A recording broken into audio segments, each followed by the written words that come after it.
Our day began with a former Prime Minister and would end with a rising star. Later today, we're going to meet with a woman of Chinese descent. Yeah. Who's established one of the great Pinot Noir farms in, Right. Nice. vineyards in New Well, have a Zealand. drink and enjoy it. We may. Yeah, good, yeah. Buy you a bottle. Yeah. Make you an Aussie spy. Yeah, exactly. But here's the point. Once you get down to that human level, the connections between China and Australia, China and New Zealand, at that level, enrich a country. Absolutely. That's what it's all about. In the land of the long white cloud, there is a red wine so good that for a period, no one else in the world could beat it. I was the only Chinese woman, at the time was under 30, winning the best Pinot Noir in the world. You shocked the world. And 4 times. Wow. Her name is Jing Song, and her story is as rich and full-bodied as her world-beating wine. And while the story of Zhang Yang may be a different variety, it too is full of character. As you can imagine, as the first-generation immigrant, having lived in New Zealand for only 12 years, I could become a member of parliament of a ruling party in a Western democracy. To me, that's a great dream, okay? Yeah. And finally, our dessert wine will surprise with its unexpected complexity. That's the way diplomacy and politics works, but it doesn't mean I'm an Aussie spy. It'd be an interesting revelation if you were. I'm not, you know. If you want to make me one, that'd be cool, but, you know, does it come with What would it take? Does it come with property in Sydney? I've had that before, actually. Welcome to this special New Zealand edition of The Bigger Picture.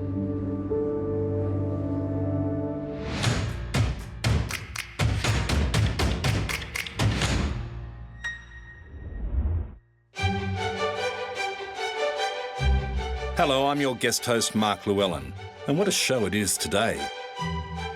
We begin with the remarkable Jing Song. With the wine that I'm producing, it's got more to do with my heritage, my family. Jing was born in China in Chongqing, a mountain city surrounded by the Yangtze River. It's a 3.5-hour drive to Sichuan and a very, very long way from Bendigo Hill in the South Island of New Zealand. But here's the thing for Jing. They're all an essential part of her journey, which begins in her grandmother's kitchen. When I was 5, I was really lucky to stay a period of time with my grandmother, who is an exceptional cook. Yeah. And our family is from Sichuan. We use a lot of beautiful spices that you get from the market, and she will make into braised and stewed, beautiful dish. And I guess that stayed in a memory sense of this, memory of your sense. All the time that I've lived in China and grew up in New Zealand. And that's really when I first sight the grapes on the Bendigo Hill of the vineyard. I grabbed the fruit and I just shuffled my mouth and chewed. Can you still taste it? Yeah, I can taste that sense that my grandmother's cooking that comes out from the grapes. So that's really something was so special to me that I couldn't find anywhere else. In a New Zealand vineyard, yeah, you have that Chinese heritage that activates your senses. Yeah, well, the taste of the grapes on the Chinaman terrace, Yes. It has that sense, triggered my memory of a childhood that my grandmother's cooking. It was just something I knew that I'm going to do something about those grapes and make into a wine. Of course, it makes perfect sense that with no experience and no training, you would make the best wine in the world. How did that happen?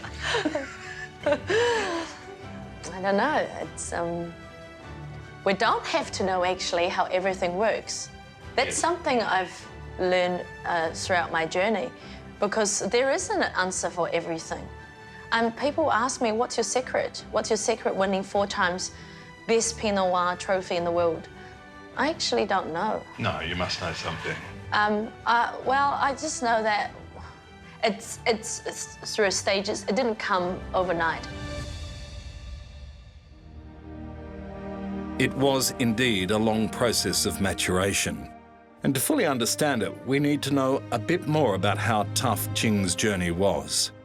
You see, when she was 14, she was put on a plane to a land far away.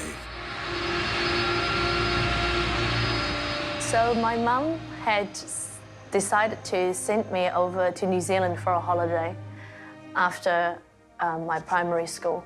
And I thought I was just going there for learning language and experience something different. Yeah. And it turns out that she had left me here and no plans of sending me back to China at all. Why? I don't know. I think I'm still today not convinced where my mother just want to get rid of me. You know? Seriously? Like, she might have enough of me. Once you have the children, you know, sometimes it gets to the point you pull your hair out and go, get out. So she might just send me here that, you know, was, you know, having me experience something different, or maybe she want me to have independent. Is that what you see? There was a sense of being provided with the opportunity to be independent, to toughen up, to be resilient, to have bigger dreams. It's very hard to say what the, you know, tension situation was, but regardless of what was, I've definitely experienced of you have to be self-sufficient. Yes. You have to be independent because we can't control what the people think of us and feel about us. Yeah. And the only thing we can do is we can only challenge it ourselves. Some people aren't up to that. You clearly are. Why? Because my mum's quite tough on me. Have you spoken to her about that? Yeah, not until later on. And what did she say? She said, do you remember when you were, I think maybe 4 years old? Yeah. I want to learn how to swim. And my dad literally just threw me to the pool. And I was terrifying because I was drowning and I still remember I was choking. And then I've learned how to kick and to swim. Sometimes we probably in life that not everything is well prepared. Everything has to have a reason. But we were just in it. And what do you do? And often, the answer that comes to your first instincts and yourself is the answer, what to do. So when I was thrown in the swimming pool, swim! Or sink. Float. Sink or swim. You swam. Yes, because we want to survive. Not only did Jing survive, but she also thrived. At school in Christchurch, she learnt English, made friends, passed her exams, then went to uni where she got a double degree in accountancy and performing arts, and, on graduation, was quickly sought after. I was trained as an accountant at KPMG with a scholarship from university, and I studied accounting and theology and theatre studies, so I had a very good job. It was a safe, steady, secure career path. And then everything changed. A trip to the cold climate vineyards in New Zealand's South Island turned her head and transformed her life.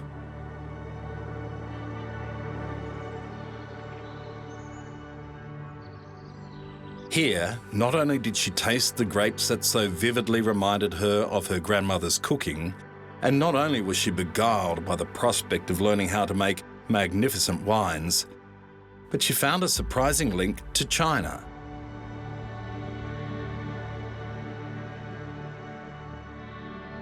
Nearly 150 years ago, the gold rush saw thousands of Chinese come to this stunning yet hard country seeking their fortune. Many made a life at Chinaman's Terrace in Bendigo, Central Otago. The evidence was all around her.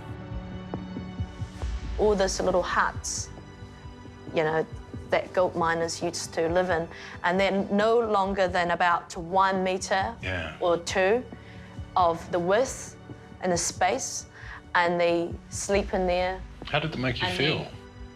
I was just really humble.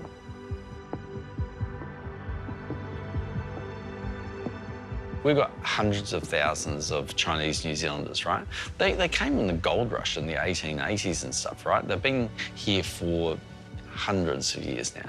And the reality is that they form fantastic links and they're great New Zealanders. Just like when I go to Australia, I see this very multicultural society. Well, it's about hard work to make yourself better, yeah?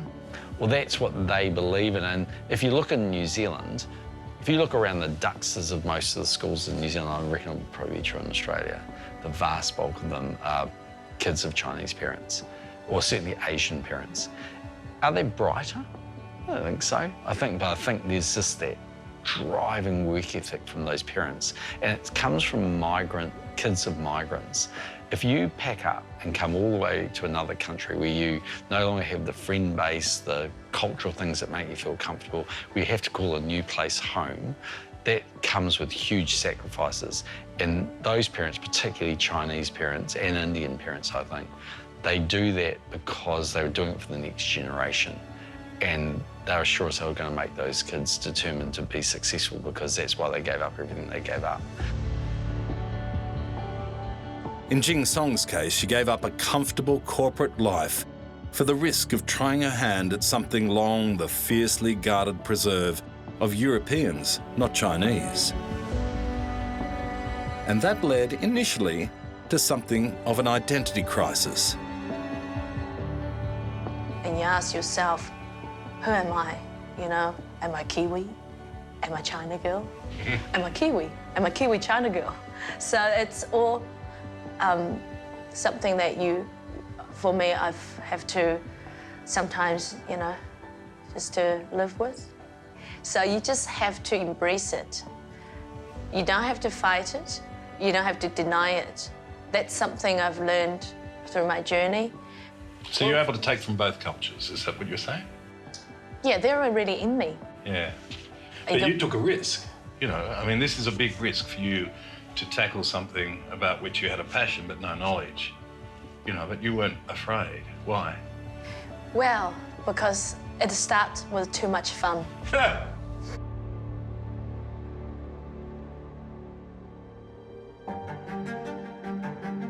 And Jing had help. She co-founded Crown Range Cellar with her family friend, Grant Taylor, a legendary winemaker from New Zealand. Through trial and error, their wines became better and better. But just when it was going so well, the place she'd built to showcase their vintages went up in flames. And you've had tough times? Yes. Yeah. This place burned down before it opened. Yes, that's right. Yeah. The firemen tried to stop me, and I just get out my way. And we had some leftovers from the fire, and we reassembled it and produced it, and all hand made it into a piece that hang out the entrance area called the Smoky Cloud. And that is it's a symbol, it's a piece of artwork that is to remember the catastrophe fire event 2 weeks before we've opened the lounge. So literally from the ashes you have risen, and you've created this beautiful sort of muted, dark place that people can enjoy your wines. Yes. The setbacks steeled her, and soon the rewards and awards came. And Jing's instinctive knowledge of what makes a superior wine is even more remarkable given what I was about to discover.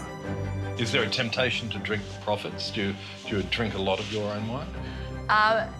Funny enough, I actually can't drink wine, What? so I can't drink wine. I'm allergic to sulfates. And ironically, I make all the best wine, but I can't drink it. Really? Yes, so So you can taste it, but you can't drink it. yes. Shakespeare wrote, "Good company, good wine, good welcome can make good people." And the good news for Jing is that even if she can't drink, she can still drink in the joy her wines bring. Later on, I found so much passion to watching people drink. Instead of drinking myself, I watch how they smell it, and I watch how the eye just opens up and they take their time, And sometimes I actually found people tasting our wine aren't what expected. They got shocked. The whole body language is shocked. And then they take their time exploring the wine and drinking the wine and the pleasure they've got, or the surprise they've got on the face. Yeah. I actually got more pleasure out of that than actually drinking the wine itself. In so many ways, Jing Song's success is the success of multiculturalism. When a country is prepared to welcome others, it opens the door to the drive and ambition they bring. Lives are built and nations transformed. Which brings us to our next guest, the redoubtable Zhang Yang. Quite the journey from a poor family, poor beginnings, then a master's degree in Australia, then teaching in academia in New Zealand, and then an MP. That's a journey. Yes. The first Chinese-born MP elected to the New Zealand Parliament for the ruling governing party. And there's a photo of you walking into Parliament the first time as a member. Yes. What was that like? Yes. As you can imagine, as the first generation immigrant, having lived in New Zealand for only 12 years, I could become a member of Parliament of a ruling party in a Western democracy. To me, that's a great dream, okay? Yeah. And it's regarded as a miracle. I think I was the only one, I was the first one, the first overseas Chinese globally to become MP of a ruling party in a Western democracy. So let's learn a little more about Zhang Yang. He was born in Jiangxi province in southern China. In the early 90s, he studied in Australia, where he earned an MA and PhD in international relations. Next stop was New Zealand in 1999, where he took a job as senior lecturer in political studies at Auckland Uni. He made his mark in academia, but in 2011, he made history when he won his seat in Parliament as a National Party MP. It's an extraordinary story, but it must be said, Zhang Yang is as proud of China's progress in that same period as he is of his own. I left China in 1994. That's quite, a few decades ago. And China made huge progress since I left, indeed. I take pride of that because China's development is in the interest of overseas Chinese, because for many Chinese, they want to do business with China, and they feel that when you have a strong or developed China, you live overseas, you feel that you have some confidence in dealing with the different cultures, because you are from China, a quite powerful country. It's opportunity. Yeah, that's right. Opportunity and confidence, all these things. And also, we have relatives in China. So we would like to see the growth of China. We want to see our relatives in China, they are doing well. People taken out of poverty. That's exactly. And China has done so well in taking people out of poverty. Well, your own family circumstances were unique. Yes, indeed. So my family background is very complicated.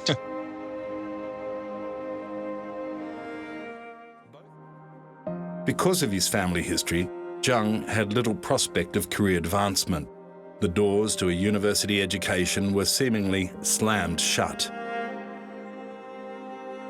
But then, in 1978, he was surprisingly accepted in the Chinese Air Force to study English and engineering. I didn't really apply to the university because I thought it was impossible for me to get admission. Now you're picked because, well, you're smart. Yeah, you can say that. So you were selected in the Air Force? I was selected into the Air Force Engineering College to study. My major was English. And then after that, I stayed. I was top student there. After graduation, I stayed as a teacher. So ironically, decades later, that's why you would be accused of being a spy. That's right. National MP Zhang Yang is seeking legal advice over a story which English to intelligence students in a foreign language. The Chinese spy agencies came to light. I refute any allegations that question my loyalty to New Zealand. It was 2017 and it was a big scandal. A New Zealand citizen since 2004, the loyalty of Zhang Yang, who by now was a key member of the Foreign Affairs, Defence and Trade Committee, was called into question. How did that make you feel? It never occurred to me. It never occurred to me, spies. It never occurred to me until people here said, oh, a spy teacher. With a heavy heart, Zhang eventually decided to stand down as an MP. But many stood by him, including his boss, the then Prime Minister, John Key. Now, this is the point that Zhang Yang, your friend and MP, strikes me, and we raised this with him, that he was a consequence in part of the suspicion between China and the West, China and New Zealand, China and... Zhang was. Yes. No, absolutely. But look... Branded a spy. Yeah, a spy, yeah. So I could go through all of the reasons why I believe that not to be true, and it's got nothing to do with me being soft on China or anything else. I mean, some of the things I can't say because, you know, I was Minister of Intelligence Agencies and all the rest of it. But what I'd say to you is, firstly, if he was a spy, he was the least inquisitive spy I met. You know, he was never probed me for answers and, you know, questions. But also, secondly, I just don't believe that to be true. He went to a college, effectively, that the Communist Party were either controlled by or supported of or whatever. He declared that on his nomination before he became a national MP. He didn't hide anything. It was, you know, and that's because that's where you went in China, and then he went to universities, I think, in Australia and definitely New Zealand. He's an academic. So is he a spy? I honestly don't think so. I mean, would China want to have friends and have friendly relationships with, you know, people all around the world? Yeah, of course it would. But so would Americans, and so would Australians. And so, I mean, I met with the Australian High Commissioner when she was in Auckland a couple of weeks ago. Yeah. She's great. I mean, she's just interested in my perspective of what's happening in the world. That's the way diplomacy and politics works, but it doesn't mean I'm an Aussie spy. In fact, I met with her. It'd be an interesting revelation if you were. I'm not, but, you know, if you want to make me one, that'd be cool, but, you know, does it come with what would it take? Does it come with property in Sydney? I've had that before, actually. For Zhang Yang, the controversy was a setback, but no more than that. After his resignation, he created the New Zealand Chinese Business Club, becoming its president. He didn't leave his adopted country, nor love it any less. There's a Chinese saying about a fallen leaf always returns to its root. Yes. But you have a different perspective. What is that perspective? Yes, traditionally, the Chinese culture would encourage 落叶归根, the falling leaves return to their roots. So, means that when you go overseas, right, when you are basically, eventually, when you are old, you want to go back to your hometown in China. That was the mentality for centuries. That was okay in those years. But now? Now, we should change. You landed here, you try to stay here, to grow your roots, to be part of the community of this particular land. And that's what I've been trying to do, and I believe in the future we'll continue to do this. Jing Song's roots are planted deep in New Zealand soil. Her vines and their fruit please customers the world over. And all because she had the courage to make her dream a reality. The only thing that I could do to fulfill my dream or to do something that I'm passionate about, and that's from here, you know, from your guts, is that you have to do it yourself. Does calling it China Girl help for sales in China? No. Oh. No, that was not the case. Most people thought, well, the China Girl should sell really well, and you look at this face, the presence of your heritage, and it should just all work. But sadly, it wasn't the case. They got very confused. Oh, why? Because they thought it was made in China. Yeah, they thought the wine was produced in China. And what's so special about it? Right, okay. Yeah, they said, what's so special about it? They could not. Comprehend. No. Is that changing? I'm not sure. You could call it Kiwi Girl. I better not get that carried away. Turning your back on a promising career to take a riskier path would, for some, be too complicated a decision to make. But for Jing, it was the simplest choice, and one which goes to the heart of her advice to others. Don't overthink. Yeah, don't look back, but don't panic about the future, because neither of them you can control. And that's something that's important for, I think, younger generation. And when we grow up, we're there to find a sense of ourselves. Maybe, just maybe, you should bottle your philosophy and sell that too. Is it a philosophy? Yeah, well, it's a philosophy on life, I think. It's good advice. Yeah, well, it does. And I'm also thankful for the people, the mentors I had. There's good ones and the bad ones. Because when you're young and clearly someone see you're interesting, bright, there's some people take advantage, of you, and you don't realise until later on. Yeah. And that's all part of the journey. Ultimately, trust yourself. Yes. And it's a great saying by Sir Edmund Hillary. He says, it's usually not the mountain that we challenge, it's ourselves. Thank you for being part of this program. It's been wonderful. Thank you. Good.